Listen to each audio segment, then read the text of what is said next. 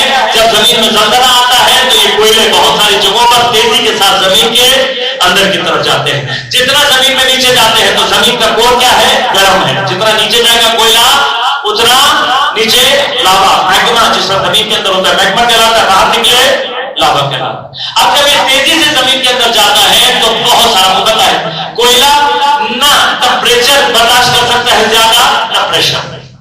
زیادہ پریشر میں آئے گا ٹوٹ کر ریزا ریزا ہو جائے گا، ٹمپریچر زیادہ ہوگا جل کر خام ہو جائے گا. لیکن جو بھی کوئلے کا دانہ، جو بھی ٹکڑا اگر ایک ساتھ ایمنس پریشر اور ایمنس ٹمپریچر کو ایک ساتھ برداشت کر لے اس کی ہوپیت تبدیل ہو جاتی ہے. جب ہوپیت تبدیل ہوتی ہے تو کیا ہوتا ہے؟ وہ تبدیل ہو جاتا ہے ڈائمنڈ. ہوتا کوئلہ ہی، ایک صفت زیادہ ہوتی ہے. وہ صفت کیا ہے؟ ایمنس پریشر اور ایمنس ٹمپریچر کے سامنے مقابلت کر لیتا ہے. بس اب تمہیں پتہ لگا ایک صفت کتنا تبدیل کر دیتی ہے. یہی تو خدا سمجھا رہا ہے. اے حبیب کہو ان سے کیا کہو؟ قل انا بشر مثلکم یوحی الی، میں تمہارے جیسا بشر دکھائی تو دے رہا ہوں، ایک صفت مجھ میں زیادہ ہے. وہ صفت کیا ہے؟ یوحی الی. اب یہ یوحی الی یہ وحی کی صفت کیا کمال کرتی ہے؟ یہ بتانے کے لیے اللہ نے اپنے حبیب کو معراج پر بلا دیا. اب جب معراج پر بلایا تو اللہ نے معراج پر بلایا، لیکن آج پیغمبر کے ساتھ کسی کو رکھا ہوا ہے. آج یہ اللہ کی طرف سے بھیجا ہوا فرشتہ نہیں ہے. آج یہ کون ہے؟ یہ صرف ساتھی ہے پیغمبر کا. ہم رہبری کر رہا ہے پیغمبر کا اس سفر میں. یہ ساتھی چلتے چلتے ایک مقام پر آیا. ایک مقام پر آنے کے بعد اس نے کیا کہا, یا رسول اللہ اس سے آگے نہیں بڑھ سکتا, ایک بال برابر بھی آگے بڑھوں گا. نور کی مخلوق ہے, وہاں پر جلنے کا کیا تصور ہے, آگ کون سی ہے, وہاں پر آگ کی کیا بحث ہے. اب حضرت جبرائیل کیا بتانا چاہ رہے ہیں, صرف اتنا بتانا چاہ رہے ہیں اس سے آگے نور کا اتنا ایمنس ٹمپریچر اور اتنا ایمنس پریشر ہے کہ میں اللہ کا متقرب فرشتہ بھی نہ اس ایمنس ٹمپریچر کو برداشت کر سکتا ہوں, نہ اس ایمنس پریشر کو برداشت کر سکتا ہوں. یہ تقرب الہیہ, انوار الہیہ کی وہ منزل ہے کہ میں اسے برداشت نہیں کر سکتا. اب جس مقام کو فرشتہ برداشت نہ کر سکے اس مقام پر پیغمبر آگے بڑھنے. اب جب پیغمبر آگے بڑھے تو اس کا مطلب کیا پتا معلوم ہوا, جو اس ایمنس اور پریشر کو برداشت کر لے وہی تقرب اور نور کے اسے معصوم کہتے ہیں. وہ ہیرا ہو جاتا ہے جو وہی برداشت ہی نہ کر سکے اور اس پر وہی نہ آئے وہ کوئلہ رہ جاتا ہے. لیکن ایک سوال جو اکثر بچے پوچھتے ہیں بس وہاں پہ جواب دو اور بات ختم کر دو کہ جب پیغمبر آگے بڑھے اتنا متقرب فرشتہ وہ رک گیا, لیکن جب پیغمبر جا رہے تھے تو ادب کا لحاظ کرتے ہوئے سوچا کہ موسیٰ کو زمین پر وادی مقدس میں بلاتے ہوئے اللہ نے کہا فخلع علیک, اپنے نعلین اتار کر آؤ, کیوں تم وادی مقدس دعا میں ہو. یہ وہ وادی مقدس دعا زمین ہے, یہ سدرۃ المنتہی عرش الہی ہے. تو پیغمبر نے چاہا اپنی نعلین اتار دے, اللہ نے کیا کہا حبیب رکے بغیر آ جاؤ.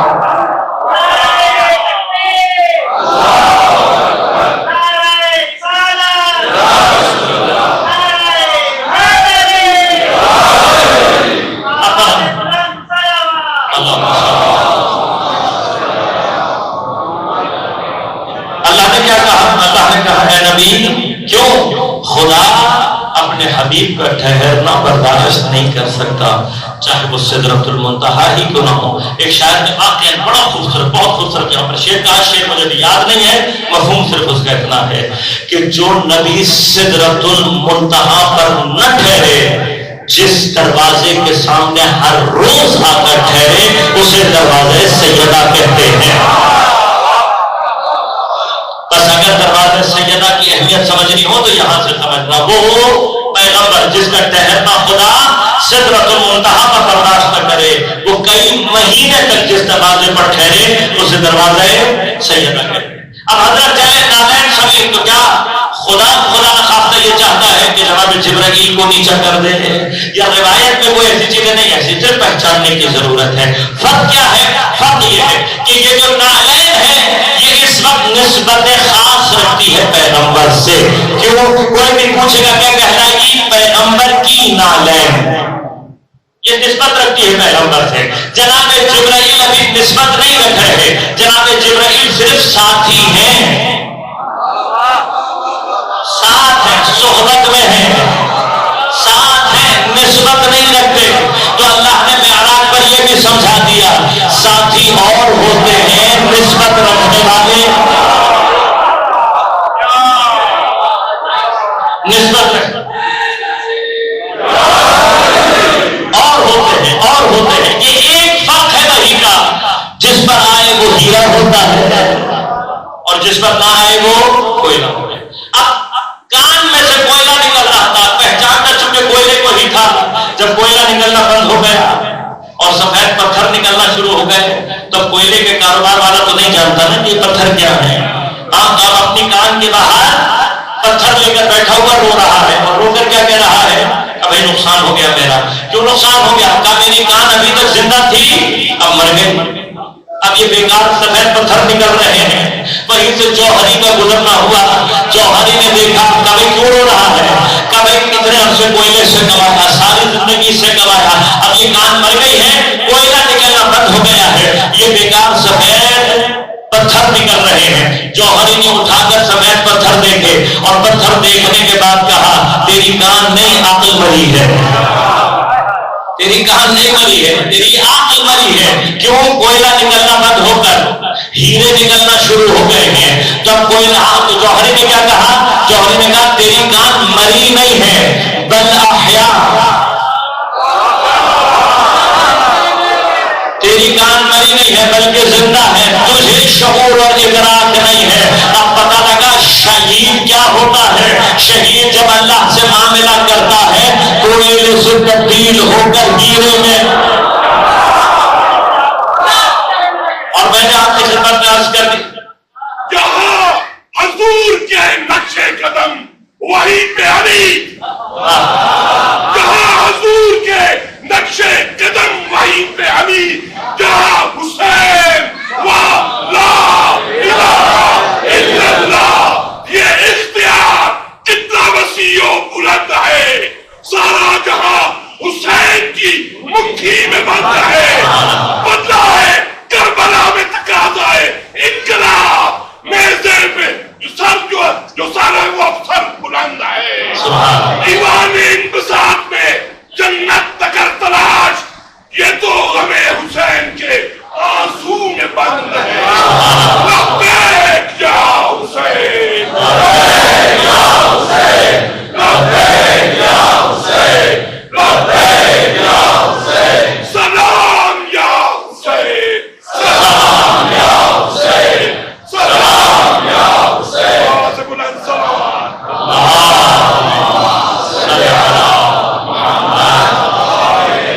سلامت رہیں اور ایسے ہی خدمت گزار حضرت زہرا اور احمد اطہار رہیں، خدا سلامت رکھے آپ سب کو۔ عزیزان مرحلہ کیا ہے؟ مرحلہ کہ جب شہید خدا سے معاملہ کرتا ہے، اور میں نے عرض کیا آپ سے کہ یہ شہادت کہاں سے ملتی ہے، وہ سنبل کیا ہے؟ وہ سنبل ہے محمد و آل محمد کی محبت۔ یہ ہے وہ جوہر جو کوئلوں کو ہیروں میں تبدیل کر دیتا ہے۔ اور جب یہ ہیرے بنتے ہیں تو اتنے قیمتی ہیرے بن جاتے ہیں کہ جو عقل سے ماورا ہو جاتے ہیں۔ آج کی سب کوشش کروں گا، میری حیثیت اور اوقات نہیں ہے، کربلا کی ماں کا تذکرہ کروں گا، اس لیے کہ کربلا کی مائیں کربلا کی خاموش کردار، سائلنٹ کریکٹرز ہیں۔ ہم نہیں جانتے زیادہ، لیکن خدا جانے کہ مائیں کس میں چلتی ہیں۔ کس ماں کا ذکر کروں گا؟